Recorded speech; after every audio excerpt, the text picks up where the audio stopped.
মাদারীপুরের শিবচরে স্থানীয় বিএনপি নেতাকর্মীরা লিফলেট বিতরণের সময় আওয়ামী লীগ সমর্থকদের হামলায় অন্তত ২০ জন নেতাকর্মী গুরুতর আহত হয়েছে।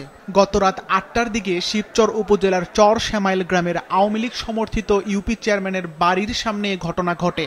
সোমবার বিকেলে তারেক রহমানের ৩১ দফা বাস্তবায়নের লিফলেট বিতরণ করছিলেন মাদারীপুর জেলা বিএনপির যুগ্ম আহ্বায়ক সাজ্জাদ হোসেন লাবলু ও তার কর্মী সমর্থকরা।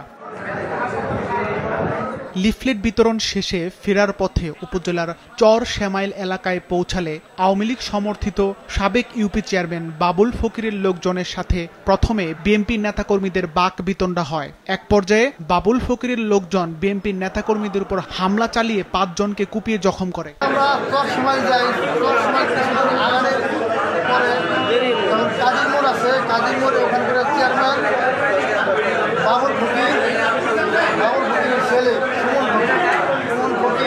আমাদের উপরে অতর্কিত হামলা চালায়, দেশীয় অর্শনিয়া টেরানিয়া রামদানিয়া, আমরা জীবন বাঁচাতে না পাই আমাদের পিটাইছে।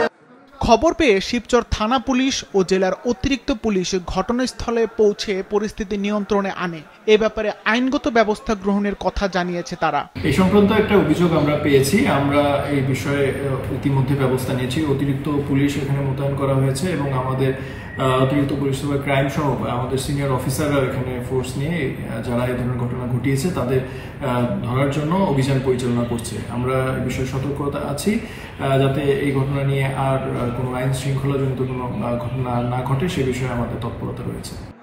হামলার পর এলাকায় উত্তেজনা ছড়িয়ে পড়েছে।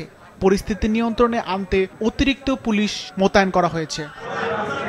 মাছরাঙা নিউজ ডেস্ক।